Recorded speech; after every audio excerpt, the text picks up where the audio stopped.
Welcome back. This is KHTS News Director Perry Smith, and we're in here for a special news hour. In the studio with me is Santa Clarita City Councilman Bill Miranda, and we were going down memory lane with the city of Santa Clarita, and then we started looking ahead to everything that's happening in Newhall, and then we're going to a different part of town now.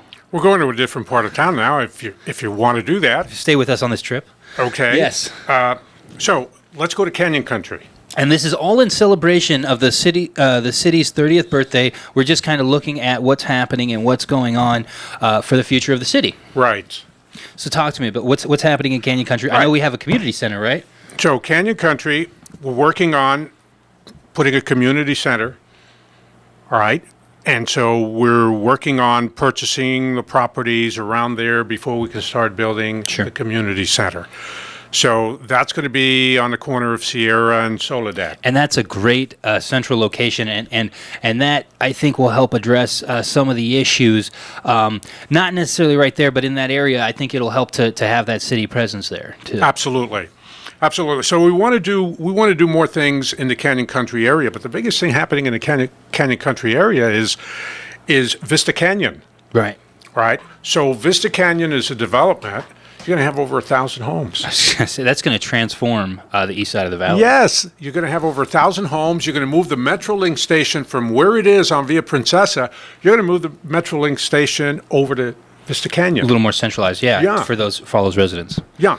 And so you're also going to put the bus depot there.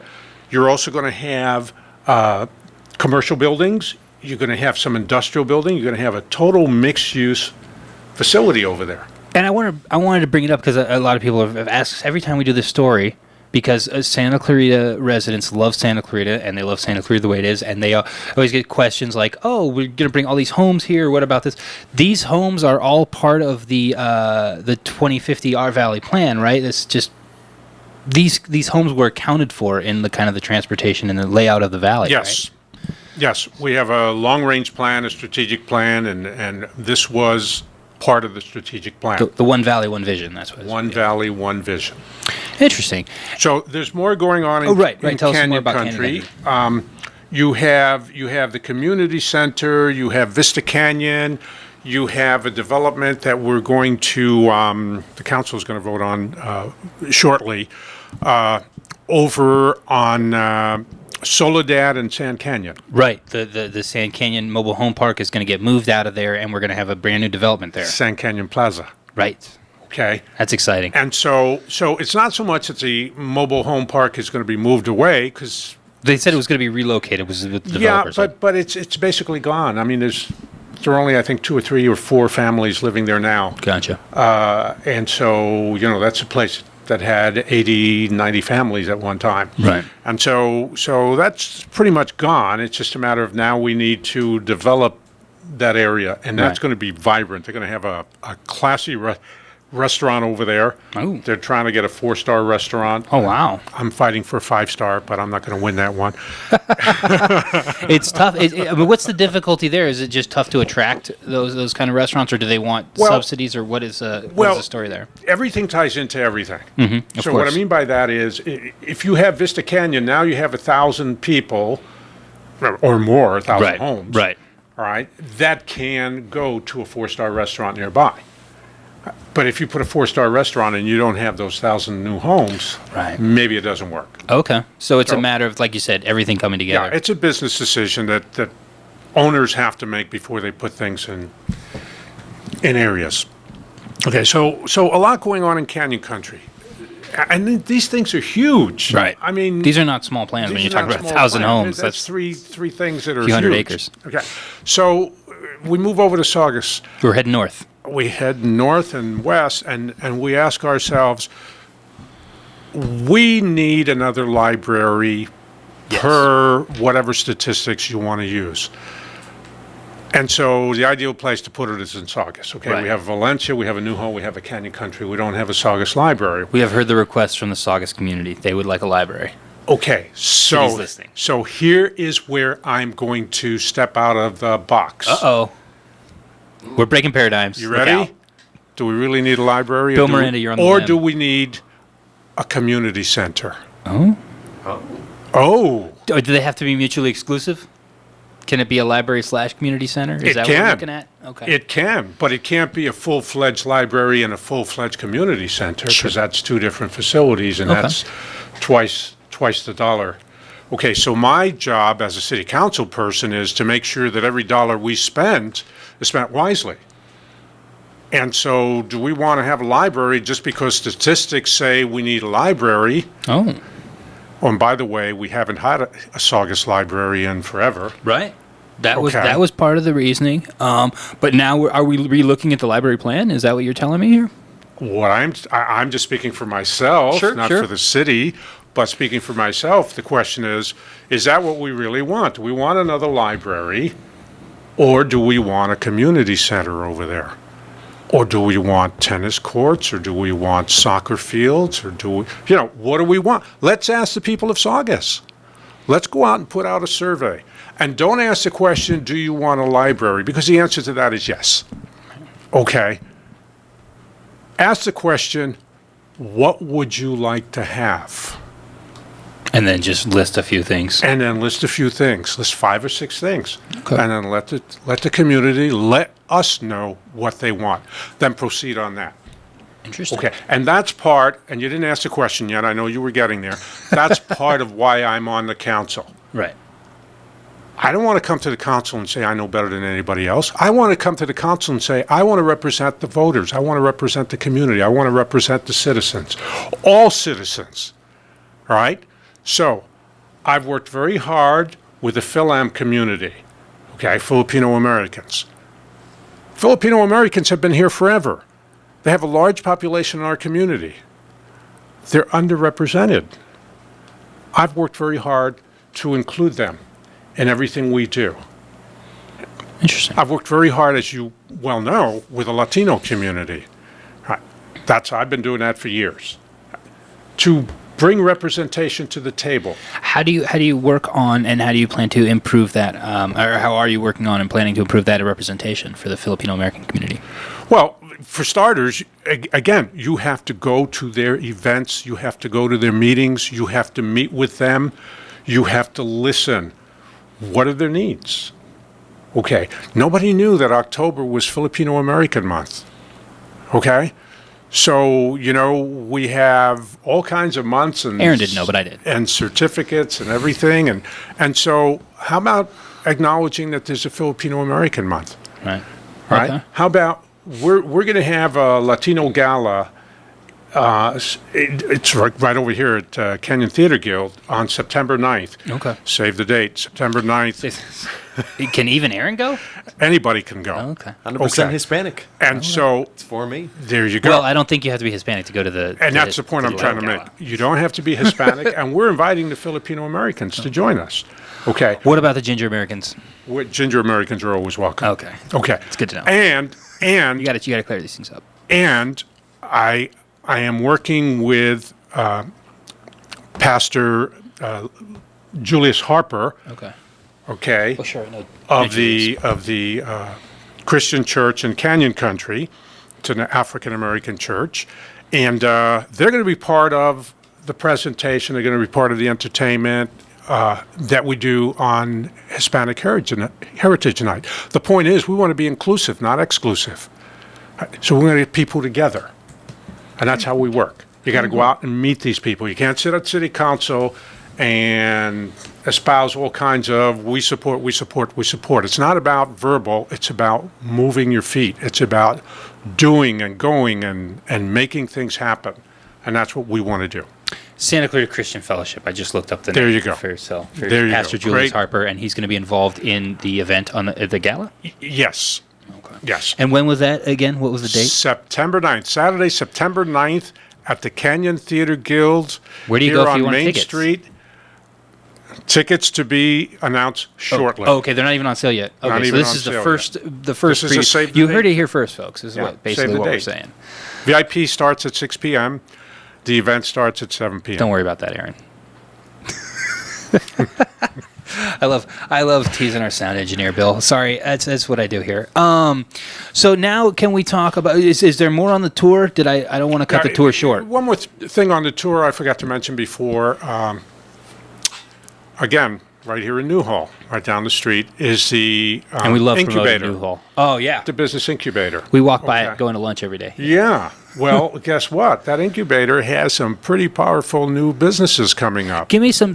Are you aware? Do they let you know what kind of businesses they're actually working on, or do they keep it secret? High to tech. okay. High tech. Oh, this tech yeah, industry. It's Interesting. not a secret. You can go visit the incubator. They'll tell you what they. Yeah, I mean, they're not going to divulge their business plans or whatever. business but- plans and everything.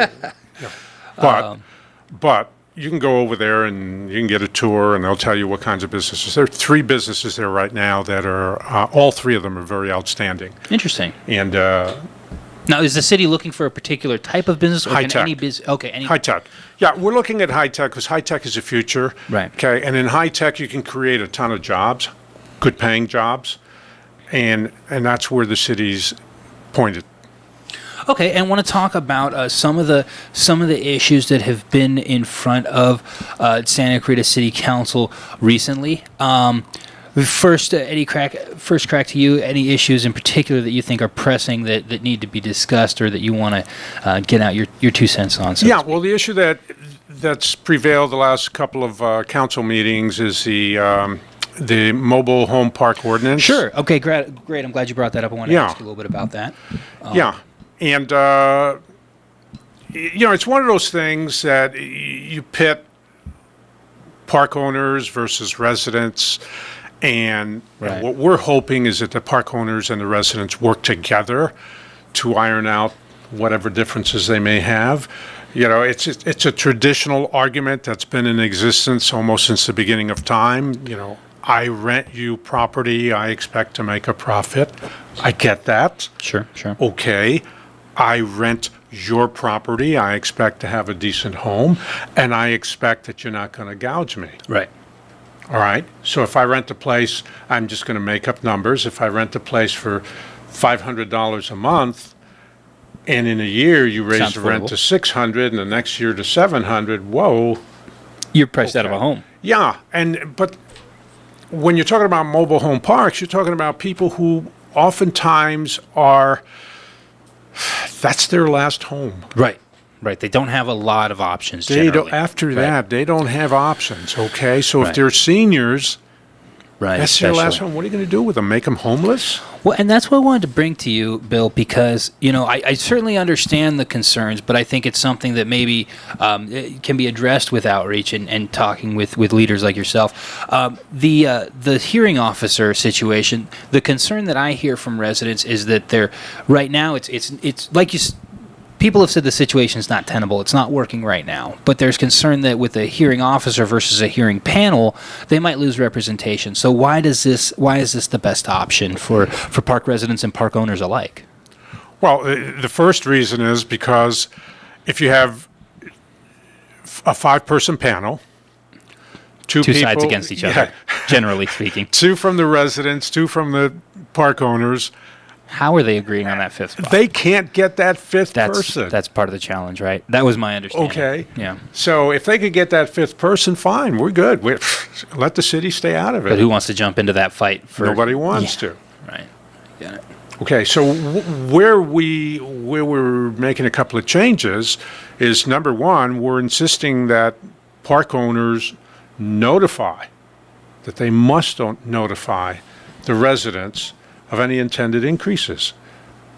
That's number one. Number two, we're saying that residents could appeal the increases if 33% of the residents agree. And that's important distinction because that's lowering the threshold a great deal from 50% of all the residents, which is, obviously a much higher. Right. Okay. So that's a big issue that's in front of the council right now. I'd mentioned San Canyon Plaza is coming up before the council shortly. The other thing that's a little further long-term, because we kicked the can down the road, that was the first meeting I was on the council, and that's the cannabis issue. Right. I wanted to talk to you about that as well, too. Where are you? Because, so Santa Clarita, and this was the discussion that I had with Mayor Cameron Smythe, was that Santa Clarita's always prided itself on being a business-friendly city. If these businesses are operating within the confines of the law and they are being good responsible actors, and we're not talking about recreational marijuana, we're not talking about Van Nuys or Ventura Boulevard where you're seeing Starbucks like presence every block, but you're talking about places where manufacturing might occur of some of these CBD oils or some of this medicinal marijuana. Is that if it's coming into the community anyways, should that be something that the city looks at getting its fair share of taxes on? Or Well, we're going to be fair. We are going to look at it. We're going to hear all sides. I'm not going to prejudge where we're going to go with this, but I will say we have to protect our children. We have to protect our families. We have to protect our schools. And within that context, I'll listen to both sides. so you'd be open to looking at that if there were certain guidelines or parameters, or do you see Santa Clarita as more likely being an opt-out situation and folks can go to the Valley or wherever if they want to do that? Like I Kern said, County? I don't want to prejudge that, and I don't think Cameron did either, by the way. Sure. I'm open to listening to both sides. I think there's an argument to be made, and the biggest argument they have is that the state passed a law. Okay. If the citizens of the state pass a law, who am I to tell them they're wrong? All right. So that's something that's going to weigh very heavily on any decision that's made. Question, because you had mentioned some of the developments and some of the growth we've seen. So how do you, when a concerned resident brings that to you, how do you kind of explain and how do you address their concerns when they're worried about, like, say, traffic or growth or, changing the Valley, which is inevitable? Well, traffic was, if you listen to any of the pre-appointment process speeches, It was a significant issue. traffic was mentioned by almost every applicant to the council. And that's a convenient term, we're going to improve traffic in the Valley. What does that mean? Right. Okay. What a lot of people don't know is that we have a traffic center at City Hall. No, and it's actually, I've been down there and it's pretty Yeah. amazing. People don't realize how state of the art it is. Do you know how to be many honest. cameras we have? A lot.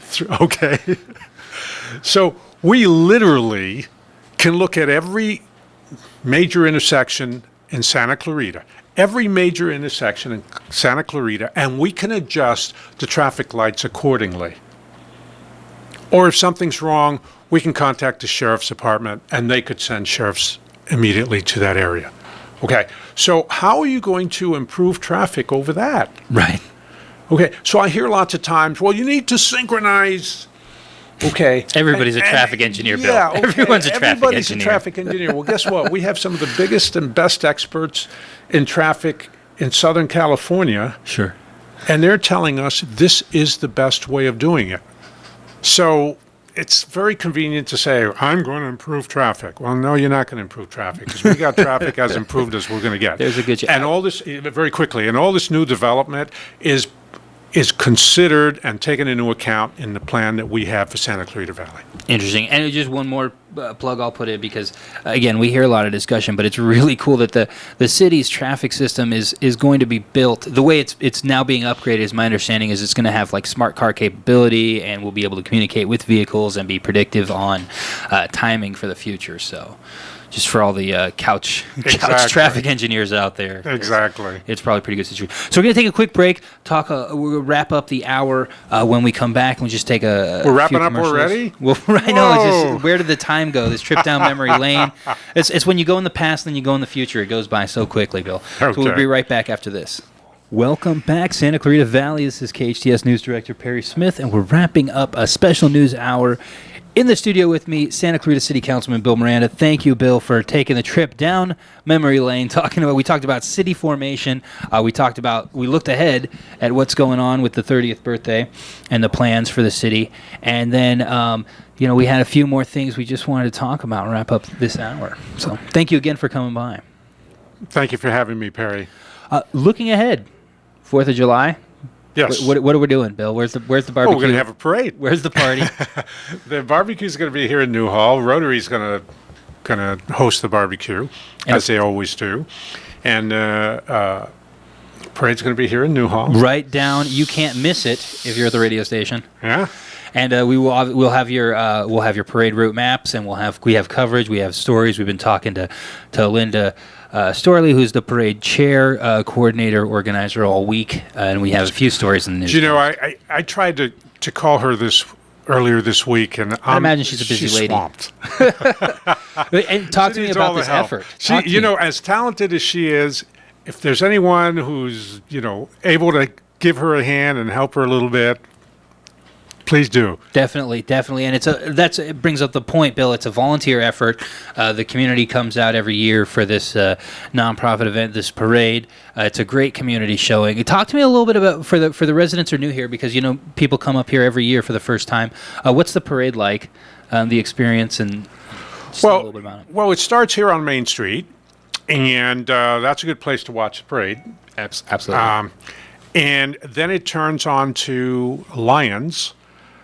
At the library, the Newhall Library. It turns on to Lions, goes all the way down Lions until Orchard Village, and then it takes a right north on Orchard Village, and it goes on the route. For the point of fact, he's doing this from memory, folks. He is not looking at a map. He is this is Bill going through the route. I'm impressed. Well, because I've been here 34 years. Yeah, you've seen it before. And actually, when I first came over here, it didn't turn on Orchard Village. It went straight on Lions all the way to Wiley Canyon. Right. Okay, so that was a little crazy. But this works out a heck of a lot better. More people can see it. More people get good seats. Please bring your chairs. Mm-hmm. Please bring your cushions, whatever. Definitely your for people like sunscreen, me. your hats. Yeah, definitely your sunscreen, your hats. My sunscreen, my floppy shades. sun hat, a poncho. Yeah, no, an umbrella. Don't go to extremes. Okay, so I'm just saying I got to stay shaded, Bill. Well, I get it. But you're going to have bands. You're going to have celebrities. You're going to have city council people.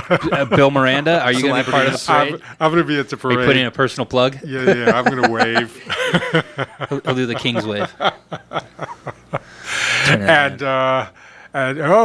Did I just see Mrs. Perry go by? You did, in fact.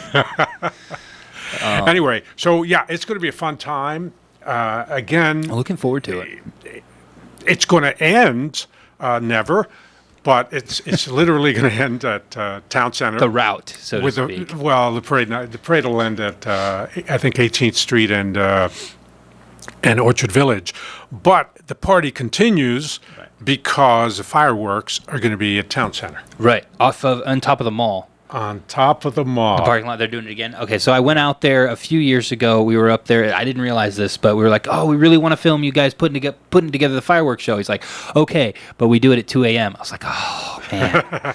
So we got out there. We do have video. It's going to be up on the website. Yeah, next time I'm sending Aaron for sure, Bill. Yeah. But 2 a.m., but it's amazing. They do it. It's much cooler than at like 9 or 10 a.m. As you know, on July 4th, it heats up. So they were out there at 2 or 3 in the morning, and the spread that they have, it's amazing. Every year, it's an amazing show. So definitely worth checking out. Yeah, so we're very excited about that whole 4th of July event, and it's a tradition that we've had for many years. When I moved here, the parade was in existence 34 years ago. It's a day of celebration. What's your favorite part of it for those? Well, I'm a patriot, and so I just absorb the fact that I want to be thankful. I'm also a very spiritual person, so I want to be thankful for all the blessings that we have here, being American citizens. Awesome. Right? What a great time to reflect on that. Yeah, and to me, that's the best time to reflect. It's also 4th of July is 2 days after my birthday, so I always. Oh, okay. So it's a weekend-long celebration. It was like, whoa, 4th of July. Good deal. Well, Bill, thank you so much. Santa Clarita City Councilman Miranda, folks. KHTS News Director Perry Smith signing off. Thank you for listening to our special news hour. And if you want more information, go to santa-clarita.com and find out all about what's going on in our city.